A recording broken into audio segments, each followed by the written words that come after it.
Dear reader listener, we are on week 25, and if you haven't subscribed to my channel, please do.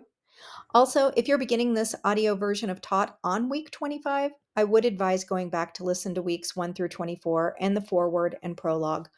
All of these are in order in the playlist and can be accessed on the YouTube channel Taught at Taught 2022.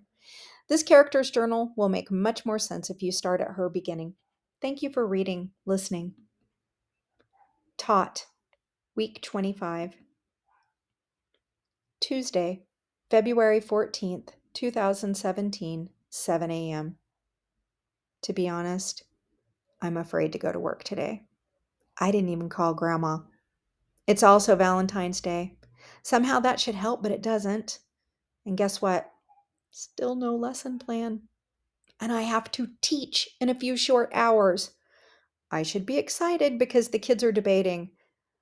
But I know I've stepped off a cliff and there's no going back. And to be honest, I don't want to face the consequences of that, but I have to. On a bright note, I totally enjoyed a day off. Mimi and I snuggled from 8 until 9:30 a.m. Then we made omelets for breakfast. Paulo and I took a shower together while she napped, and overall things felt normal or good or not stressful. This must be what retirement feels like. I checked to see how long I had to go before I could retire. 23 years. That seems like a really long time. Since I'm likely getting fired soon, it doesn't really matter anyway. Still Tuesday, February 14th, 2017, 4 p.m. What a strange day. Somehow, I avoided Derek until second hour. Surprisingly, I didn't even have an email from him. He arrived promptly with Brian in tow. They seated themselves in the back of the classroom, and I gave each of them a copy of the debate process and a feedback card, while strategically avoiding all eye contact. At some point during the second debate, I forgot they were there, which I also did during Anita's eval, but for different reasons. The debate was over cell phones, and both sides were super well prepared. They were so into their arguments that I think they forgot anyone else was in the room. My favorite part was when the affirmative side started round two by pointing out that the negative side had used circular reasoning in their counterargument. The third debate was over global warming, and two girls, destined to be Greenpeace activists, annihilated their competition, despite the opposition putting up a hell of a good argument based on data collection and longevity.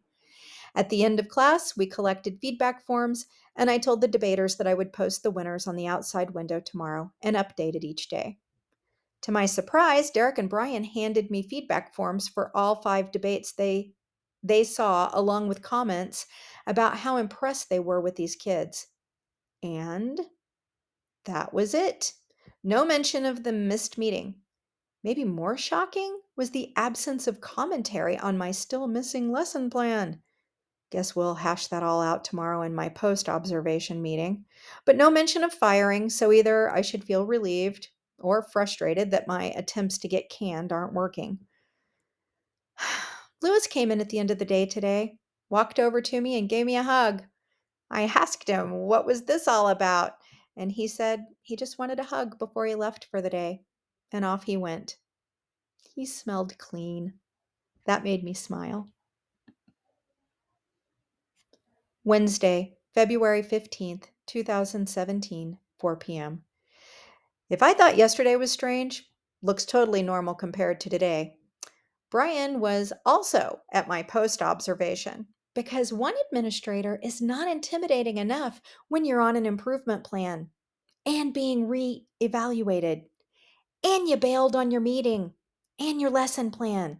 Yeah, I was thrilled to have 2 people to hold my feet to the fire. I had to answer 30 minutes of rapid fire questions over how I came up with the debate project and why I did all of these little things they observed. Then they wanted to know what the prep looked like up to the actual debates, step by step, what the process was. After that, they wanted to know about the research and the papers we would be writing. It was exhausting. After that, they asked a bunch of questions about how this could be turned into an in-service. and what my thoughts were about creating projects that could be similar but used in other content areas.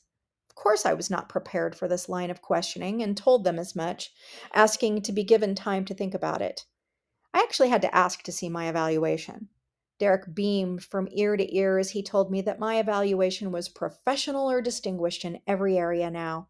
He then skimmed over it as he and Brian praised the hard work and effort those debates had shown them I was putting in. There was no actual back patting that happened, but they both generously complimented themselves over how well this improvement plan process did work. Indeed, once again, they had invested wisely. And that was it. And I should be happy, right? I mean, I'm vindicated, or maybe recognized for my hard work for the first time. But I still feel really disconnected and confused. And more than ever, I feel like I'm not working in the same building, district, or field these yahoos are. I didn't actually teach a thing on the day they observed me, and that eval form is set up to observe actual teaching. They saw me do nothing. They saw my students debate, and their questions reveal that they have no idea what work goes into facilitating such a thing. Their focus is that they saw students doing something in a classroom that looks really cool to them. And now I'm a great teacher? I'm actually not vindicated. I'm still fucking confused. What did the improvement process do here? How exactly was I improved? Saturday, February 18th, 2017, 10 a.m. Today I meditated for 7 minutes. It's still super hard not to make plans for the day while I'm doing it, but I am so much better than I was. I read about a couple of tricks. I'm doing some breathing stuff, and I try not to think about the past or the future. It's really helping.